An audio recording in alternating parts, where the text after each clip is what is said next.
السلام علیکم ورحمۃ اللہ وبرکاتہ۔ امید ہے کہ آپ لوگ خیر و عافیت سے ہوں گے۔ آج ہم لوگ پڑھنے جا رہے ہیں سورہ قریش کا ترجمہ اور تفسیر۔ سورہ قریش بھی مکے میں نازل ہوئی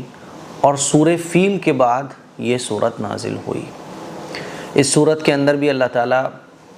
اپنے احسانات کو ظاہر فرما رہا ہے، اور یہ سورت بھی اللہ تعالیٰ نے جو مکہ کے قریش تھے ان کو توجہ دلانے کے لیے نازل فرمائی کہ دیکھو اللہ کے تم پر اتنے احسانات ہیں، تو تمہیں چاہیے کہ تم بتوں کی پوجا چھوڑ دو اور اس خانہ کعبہ کا جو مالک ہے، اس خانہ کعبہ کا جو پروردگار ہے اللہ، اس کی عبادت کرنا شروع کرو۔ ایک مرتبہ حضرت عمر فاروق رضی اللہ تعالیٰ عنہ نے مغرب کی نماز پڑھائی تو آپ رضی اللہ تعالیٰ عنہ نے مغرب کی پہلی رکعت میں سورہ 3 پڑھائی والتین والزیتون، اور دوسری رکعت میں سورہ فیل پڑھائی، اور سورہ فیل کے بعد فوراً سورہ قریش پڑھائی، کیونکہ دونوں صورتوں کا جو مضمون ہے وہ دونوں صورتوں کے اندر جو اللہ تعالیٰ نے چیزیں بیان فرمائی ہیں وہ یہی ہیں کہ مکہ کے جو قریش تھے ان کی توجہ دلانا کہ دیکھو بتوں کی پوجا چھوڑو، ناشکری چھوڑو، تکبر چھوڑو، گھمنڈ چھوڑو، اور جو تم سب کا پروردگار ہے اللہ، یہ خانہ کعبہ کو بنانے والے پیغمبر حضرت ابراہیم علیہ السلام جس اللہ کی عبادت کرتے تھے اس کی عبادت کرنا شروع کرو۔ اب مختصراً میں وہ واقعہ جو اللہ تعالیٰ نے اس صورت کے اندر بیان کیا ہے وہ آپ کو بتانا چاہتا ہوں۔ اصل میں مکے میں کوئی کھیتی باڑی نہیں تھی، نہ پانی تھا، نہ کوئی کھیت کھلیان تھے، ہے نا، پورا ایک ایسے سمجھ لو آپ ریگستانی علاقہ سا تھا، پانی کے بھی لالے تھے، کھیتی باڑی کا کوئی سورس نہیں تھا۔ تو مکے کے جو لوگ تھے نا، خاص طور پر قریش، تو قریش کے جو لوگ تھے وہ بیت اللہ کے پاس ہی رہتے تھے، بیت اللہ کی صاف صفائی دیکھ بھال کرتے تھے، تو پورے عرب کے اندر قریش کے لوگوں کو معزز سمجھا جاتا تھا، قریش کے لوگوں کو ریسپیکٹ دی جاتی تھی۔ تو جب کوئی سورس نہیں تھا انکم کا مکے کے اندر، تو قریش کے جو لوگ تھے نا یہ سال میں 2 سفر کیا کرتے تھے، سردیوں میں یمن کا اور گرمیوں میں شام کا، 2 تجارتی سفر کیا کرتے تھے یہ سال میں بس، اور وہاں سے جو ہے نا تجارتی چیزیں لا کے سیل وغیرہ کر کے پورے سال آرام سے مستی سے کھاتے اور پیتے تھے۔ اچھا، وہ جو ٹائم تھا وہ ٹائم ایسا تھا کہ قتل و غارت گیری، مار کاٹ، لوٹ پاٹ، ہے نا، بدماشی یہ بہت عام تھی، لیکن چونکہ یہ قریش کے لوگ، ان کا تعلق خانہ کعبہ سے تھا، اللہ کے گھر سے تھا، تو پورے عرب کے اندر لوگ ان کو ریسپیکٹ دیتے تھے، ان کے قافلوں کو لوٹا نہیں جاتا تھا، ان کو امن دیا جاتا تھا، ان کی بڑی ریسپیکٹ کی جاتی تھی، بڑی خاطر تواضع ان کی جاتی تھی، اور یہ بڑے مستی سے جو ہے اپنی زندگی گزار رہے تھے۔ تو اللہ تعالیٰ اسی نعمت کا تذکرہ فرما رہا ہے، اور اللہ فرما رہا ہے کہ دیکھو یہ مت سوچو کہ تم کوئی بہت بڑے ہو، یہ مت سمجھو کہ تم بہت معزز ہو، تم اگر معزز بھی ہو تو وہ اس لیے ہو کیونکہ تم خانہ کعبہ کی خدمت کرتے ہو، تم خانہ کعبہ کے پاس رہتے ہو، اسی خانہ کعبہ کی برکت سے جو ہے نا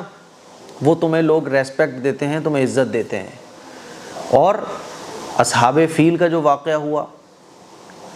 تو اللہ تعالیٰ نے جو ابرہہ کے لشکر کا حشر کیا نا، اس کے بعد سے تو قریش کے لوگوں کی اور ریسپیکٹ کی جانے لگی۔ تو اللہ تعالیٰ فرما رہا ہے کہ یہ سب کچھ اللہ کا فضل ہے، اللہ کا انعام ہے، اسی لیے تمہیں چاہیے کہ بتوں کی پوجا چھوڑ دو، بتوں کو پوجنا چھوڑ دو، خانہ کعبہ کا جو مالک ہے، خانہ کعبہ کا جو رب ہے اس کی پوجا کرو، اس کی عبادت کرو۔ اسی لیے اللہ تعالیٰ اس صورت میں جو ہے نا وہ نعمتوں کا ذکر فرما کے قریش کو توجہ دلانا چاہتا ہے کہ دیکھو اللہ کی عبادت کرنا شروع کرو۔ تو یہ مختصراً واقعہ ہے جو میں نے آپ لوگوں کو بتایا، ٹھیک ہے۔ اب آئیے ہم لوگ ترجمہ کرتے ہیں۔ اعوذ باللہ من الشیطان الرجیم، بسم اللہ الرحمن الرحیم۔ سورہ قریش یہ مکے میں نازل ہوئی، یعنی یہ سورت مکی ہے، اور اس میں 4 آیتیں ہیں۔ لِإِيلَافِ قریش، کیونکہ قریش کے لوگ عادی ہیں، إِيلَافِهِمْ رِحْلَةَ الشِّتَاءِ وَالصَّيْفِ، یعنی ان کے سردی اور گرمیوں کے سفر کرنے کے عادی ہو جانے کی وجہ سے، کیونکہ وہ سردی اور گرمیوں کا سفر کرنے کے عادی ہو چکے ہیں، فَلْيَعْبُدُوا رَبَّ هَذَا الْبَيْتِ، تو ان کو چاہیے کہ وہ عبادت کریں اس گھر کے رب کی، یعنی خانہ کعبہ کے رب کی عبادت کریں۔ بھائی اللہ نے ان کو ابراہ کے لشکر سے بچا دیا، اللہ ان کو اس طرح سے رزق دے رہا ہے، ان کو عزت مل رہی ہے، ریسپیکٹ مل رہی ہے، عبادت تم پھر بھی بتوں کی کر رہے ہو، ہے نا؟ تو اللہ فرما رہا ہے ان کو چاہیے کہ وہ اس خانہ کعبہ کے رب کی عبادت کریں۔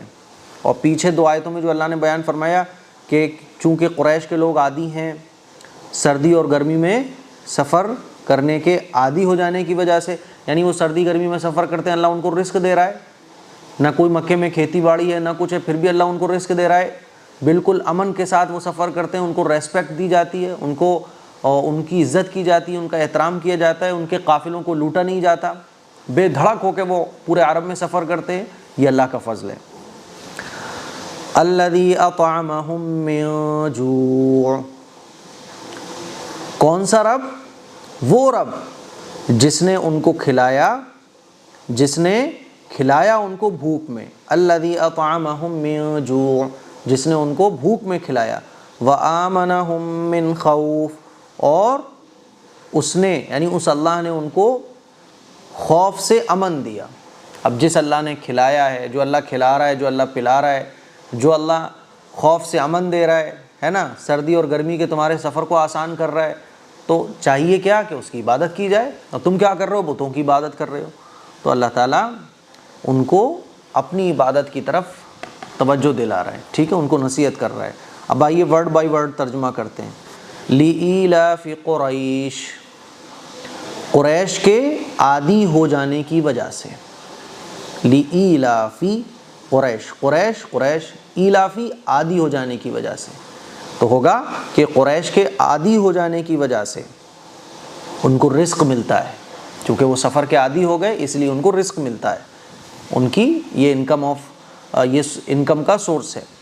ایلافہم رحلۃ الشتاء والصیف، ایلافہم کیونکہ وہ عادی ہیں، رحلۃ سفر کے، شتاء والصیف سردی اور گرمی،